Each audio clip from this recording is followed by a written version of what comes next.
Long ago, there was a mighty empire ruled by a brilliant emperor. The kingdom stood strong, its borders secure from invaders. Not only did the empire defend itself, but it also expanded through conquests, bringing neighboring lands under its rule.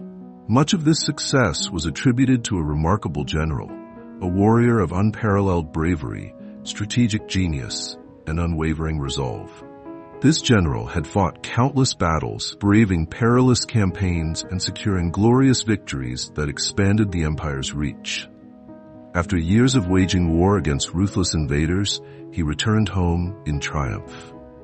News of his victory spread like wildfire, and the capital erupted in celebration. The emperor immediately summoned him, bestowing upon him the title of Grand General and entrusting him with command over the entire imperial army. Yet, as the general rode on his horse back to the capital amidst cheers and accolades, a strange emptiness filled his heart.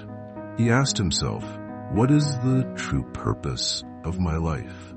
Is it endless victories, power, prestige, wealth, or gold and silver treasures? But where will all these lead me?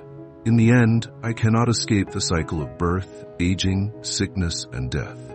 These thoughts tormented him. When his army stopped to rest at the foot of a great mountain, the general made a bold decision. He handed over his command to his deputy, ordered the troops to continue to the capital without him, and took a different path.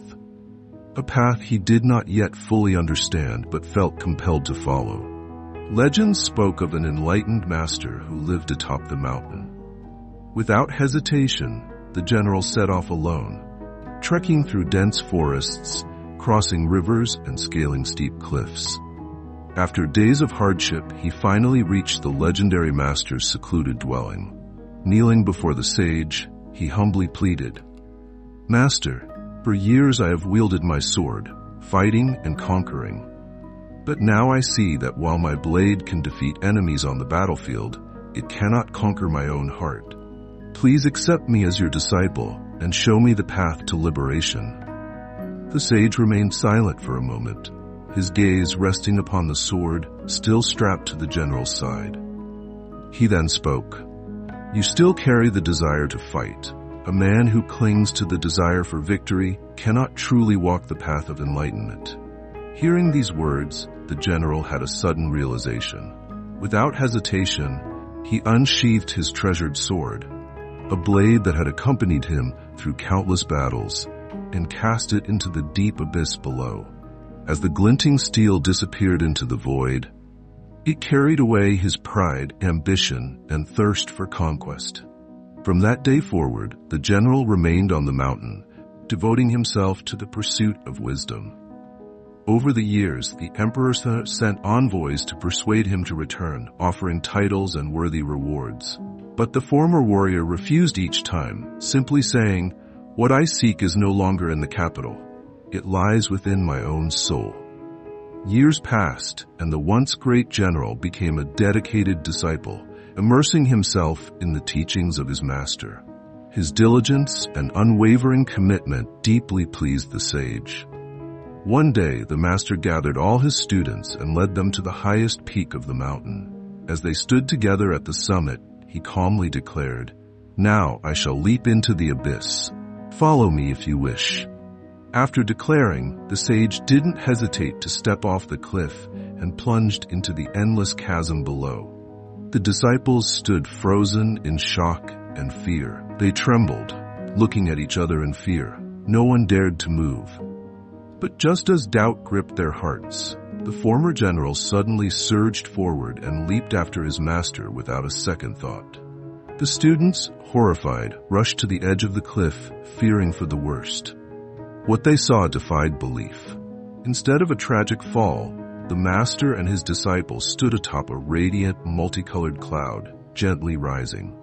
Higher and higher they ascended until they reached the heavens. The celestial gates opened, flooding the sky with brilliant light. The sage and his devoted disciples smiled serenely, their eyes and souls at peace. They had transcended the mortal world, attaining ultimate enlightenment and returning to the home they truly belonged. From that day on, the tale of the great general who forsook earthly glory in pursuit of liberation echoed through the land, inspiring countless souls to seek the path of true liberation. The lessons we can learn. When hearing this story, everyone may find their own lessons within it. From our perspective, we take away two key insights. The first is the lesson of faith in spiritual cultivation. A true practitioner has absolute faith in their master and the teachings they receive. But this faith is not the same as ordinary belief. Most people only believe in something after they have seen proof, when they witness success, experience results, or have a guarantee that it will work. For example, if someone tells you, "Work hard and you will succeed," you believe it because many have achieved success before you. Or when you go bungee jumping, you dare to leap because you know there is a safety harness securing you. However, faith in spiritual practice is entirely different. Many religious traditions teach, "Believe first, then you will see." A true practitioner places complete trust in their master's teachings, even if those teachings have never been proven, never been witnessed, and never been experienced before. It is this unwavering faith that allows them to reach great spiritual heights. In the story of the general, it was his absolute faith that led him to enlightenment, allowing him to ascend to the celestial realm, his true home. Meanwhile, his fellow disciples hesitated, doubted, and feared, and thus they could not attain liberation. This illustrates a profound truth. The divide between the mortal and the divine is often just a thin line, whether one chooses to believe or not.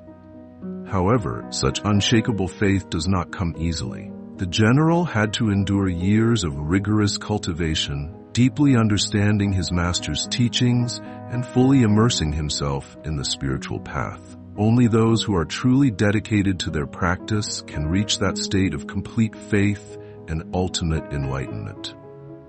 The second lesson, letting go. The general's story is a powerful example of the art of letting go.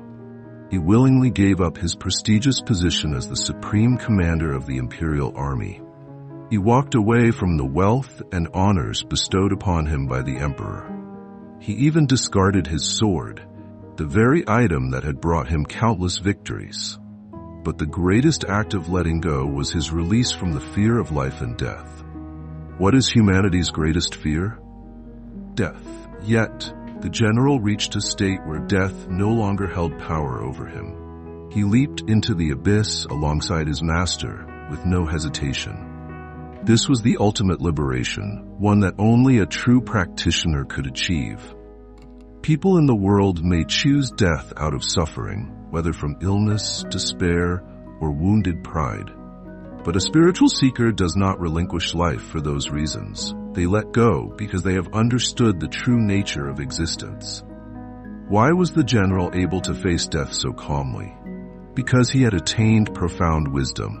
He realized that death is not the absolute end of life. It is merely the closing of one chapter in the vast cycle of reincarnation. After death comes rebirth, a new journey. Every being in this world moves through an endless cycle of life after life. Life itself never truly ends, and there is only one way to break free from this cycle: spiritual cultivation. Like the general, only those who reach enlightenment can return to their true home beyond this world. So, what did you take away from this story? What part resonated with you the most? If you enjoyed this lesson, don't forget to subscribe to our channel for more inspiring stories.